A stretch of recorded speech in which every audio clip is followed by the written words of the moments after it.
2025년 12월 4일 일론 머스크의 스타링크가 한국에서 공식 서비스를 시작했습니다. 30년 가까이 SK텔레콤, KT, LGU 플러스 3사가 주도해온 한국 통신 시장에 처음으로 외부 경쟁자가 들어온 겁니다. 월 요금 64,000원부터 87,000원, 초기 장비비 55만원. 비싸 보입니다. 하지만 누군가에게는 이게 구원처럼 느껴집니다. 제주도 서쪽 끝마을에서 민박집을 운영하는 52세 김정숙 씨. 그는 올해 초부터 고민이 깊었습니다. 손님들이 와이파이 속도 불만을 자주 제기했거든요. 광 케이블은 깔려 있었지만 거리가 멀어서 속도가 느렸습니다. 통신사에 개선을 요청했지만 소용없었습니다. 수익이 안 나는 곳에 투자할 이유가 없다는 답변만 돌아왔죠. 김정숙 씨는 9월에 스타링크를 설치했습니다. 다운로드 속도는 대략 100mbps대가 나왔습니다. 환경에 따라 달라지지만 이전보다는 훨씬 나아졌죠. 서울 강남의 5G보다는 느리지만 제주 외곽에서는 충분했습니다. 손님들 반응이 달라졌습니다. 초기가 좋아졌죠.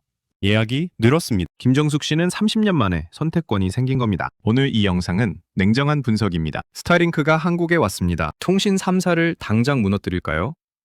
아닙니다. 하지만 균열은 시작됐습니다. 지금부터 그 균열이 어디서 시작되는지 보여드리겠습니다. 끝까지 집중해서 들어주십시오. 서울 강남구에 사는 42세 직장인 이재훈 씨. 그는 매달 SK텔레콤에 11만 2천 원을 냅니다. 5G 무제한 요금제에 단말기 할부금까지 포함된 금액이죠. 불만이 많았습니다. 5G라고 해서 비싼 돈 내고 바꿨는데 체감 속도는 LTE랑 큰 차이가 없었거든요. 건물 안에 들어가면 자꾸 LTE로 떨어졌습니다. 회사 동료가 스타링크를 알아보기 시작했습니다. 월 요금 87,000원. 이재훈 씨보다 싸지만 초기 장비비 55만 원이 부담됐습니다. 게다가 서울에서는 굳이 바꿀 이유가 없었죠. 하지만 동료는 주말마다 강원도로 차박을 다녔습니다. 거기가 문제였습니다. 동료는 산골에서 스타링크를 테스트했습니다. 신호가 잡혔습니다. 유튜브가 돌아갔습니다. 이재훈 씨가 같은 곳에서 휴대폰 신호를 잡으려 안간힘을 쓸 때였습니다. 이게 첫 번째 균열입니다. 도시가 아닌 곳에서 차이가 나기 시작한 겁니다. 한국은 도시통신망이 세계 최고 수준입니다. 과학기술정보통신부 자료를 보면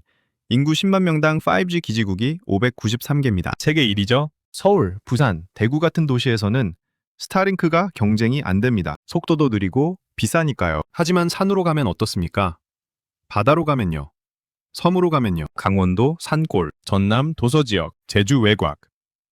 이런 곳에서 통신 3사 신호는 약합니다. 아예 안 터지는 곳도 많죠. 김정숙 씨 같은 사람들이 바로 이 틈새에 있습니다. 전체 인구로 보면 적습니다. 하지만 이들에게는 스타링크가 유일한 대안입니다. 산악회를 운영하는 58세 박태준 씨도 마찬가지입니다. 매주 회원들과 설악산, 지리산을 오릅니다. 문제는 산에서 통신이 두절된다는 거였습니다. 조난사고라도 나면 큰일이죠. 위성전화를 들고 다녔지만 통화료가 비쌌습니다. 박태준 씨는 11월에 스타링크 휴대용 단말기를 샀습니다. 가격 70만 원. 비쌌지만 투자 가치가 있었습니다. 지리산 천왕봉에서 테스트했습니다. 신호가 잡혔습니다. 영상 통화가 됐습니다. 회원들이 놀랐습니다. 산 정상에서 가족들에게 실시간으로 영상을 보낼 수 있게 된 거죠. 이것이 스타링크의 진짜 타겟입니다. 일반 가정용이 아닙니다. 통신 3사가 돈을 안 쓰는 곳, 수익이 안 나는 곳, 그런 곳부터 파고드는 겁니다. 김정숙 씨, 박태준 씨 같은 사람들 말입니다. 숫자로는 적어 보입니다. 하지만 이게 시작입니다. 두 번째 균열은 기업 시장입니다. 특히 해운과 항공이죠. 국내 해운업계에서 스타링크 도입이 확산되고 있습니다. 컨테이너선에 설치하기 시작했죠. 이전에는 정지궤도 위성을 썼습니다. 지구에서 36,000km 떨어진 곳에 있는 위성이죠. 속도가 느렸습니다. 비용도 비쌌습니다. 스타링크는 550km 상공에 있습니다. 65배 가까이 가깝습니다. 신호 지연이 줄었습니다. 속도가 빨라졌습니다. 기존 정지궤도 위성 대비 비용 효율이 좋아진다는 평가가 나옵니다. 선원들이 좋아합니다. 넷플릭스를 봅니다. 가족들과 영상통화를 합니다. 바다 한가운데서요. 항공사도 관심을 보이고 있습니다. 일본을 포함해 여러 항공사들이 스타링크 도입을 발표했고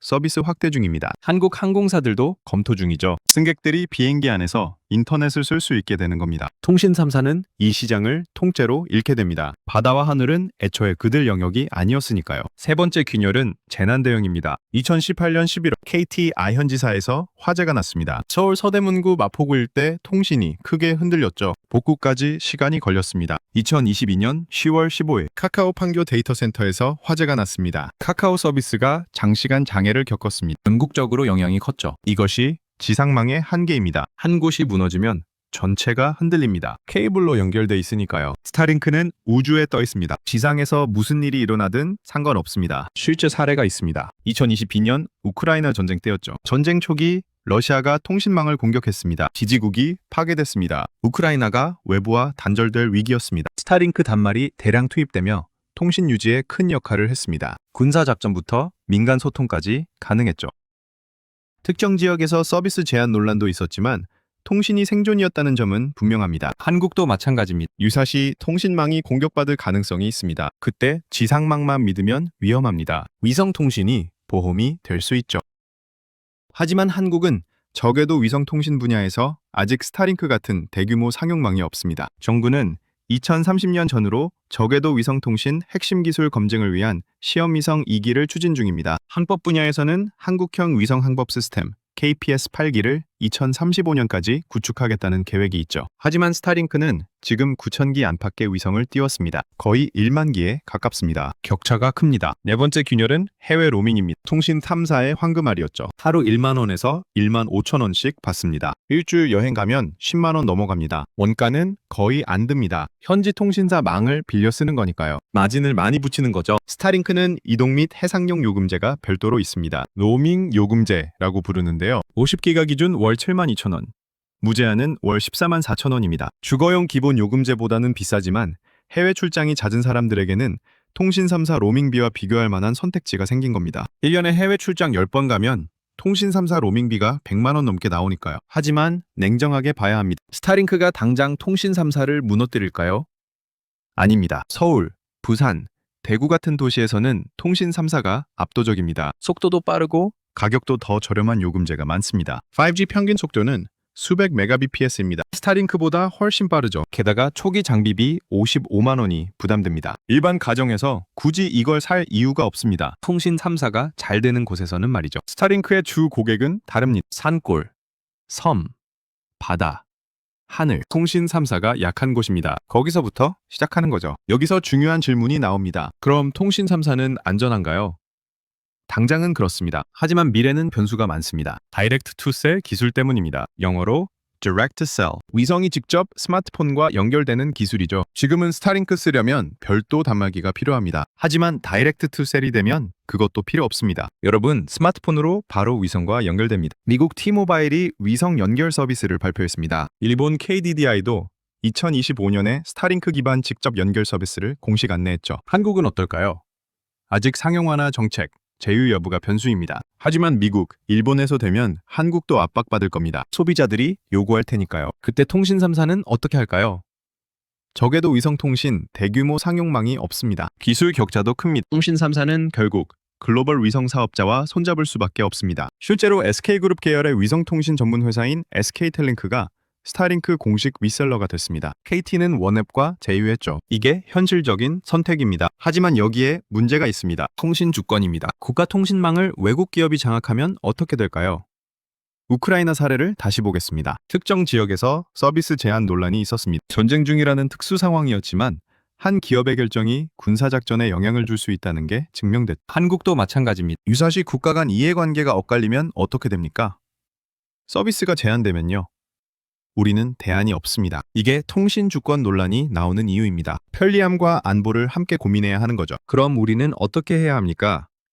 정부가 움직여야 합니다. 지금 계획된 시험위성 2기로는 부족합니다. 상용망 구축을 위한 장기 계획이 필요합니다. 민간 기업도 육성해야 합니다. 한화 에어로스페이스 같은 회사들이 있습니다. 로켓 기술도 있습니다. 정부가 지원해야 합니다. 소비자인 우리는 선택권을 누리면 됩니다. 통신 3사가 싫으면 다른 걸 찾으면 됩니다. 스타링크든 다른 서비스든요. 우리가 선택하는 순간 시장이 바뀝니다. 기업들이 움직입니다. 30년 가까이 3사 중심으로 돌아가던 시장이 드디어 경쟁을 시작하는 겁니다. 김정숙 씨는 민박집 매출이 늘었습니다. 와이파이 괜찮다는 입소문이 났거든요. 스타링크 투자가 성공한 거죠. 박태준 씨는 산악회 안전이 확보됐습니다. 산 어디서든 연락이 됩니다. 조난 걱정이 줄었습니다. 이재훈 씨는 아직 바꾸지 않았습니다. 서울에서는 굳이 필요가 없으니까요. 하지만 생각은 하고 있습니다. 나중에 시골로 내려가면 스타링크를 쓸 수도 있겠다고요. 선택권이 생긴 겁니다. 이게 중요합니다.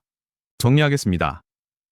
스타링크가 한국에 왔습니다. 통신 3사를 당장 무너뜨리지는 않습니다. 도시에서는 통신 3사가 여전히 강합니다. 하지만 균열은 시작됐습니다. 산골, 섬, 바다, 하늘, 통신 3사가 약한 곳부터 파고듭니다. 그리고 다이렉트 셀이 오면 변수가 생깁니다. 30년 가까이 이어진 3사 중심 시장이 흔들리고 있습니다. 완전히 무너지지는 않았습니다. 하지만 더 이상 안전하지 않습니다. 통신 3사는 선택해야 합니다. 변화하거나 뒤처지거나 우리는 선택권을 얻었습니다. 더 나은 걸 고를 수 있습니다. 하지만 조심해야 합니다. 편리함에 취해 안보를 잃으면 안 됩니다. 외국 기업 의존도가 높아지는 위험도 있습니다. 정부는 지금 당장 장기 계획을 세워야 합니다. 국가 위성망 구축 말입니다. 늦었지만 지금이라도 해야 합니다. 여러분은 어떻게 생각하십니까?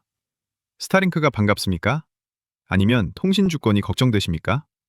둘 다일 수 있습니다. 편리함과 안보, 선택과 주권, 이 사이에서 균형을 찾아야 합니다. 지금이 그 시작입니다. 댓글로 여러분의 생각을 들려주십시오. 스타링크로 갈아타셨습니까?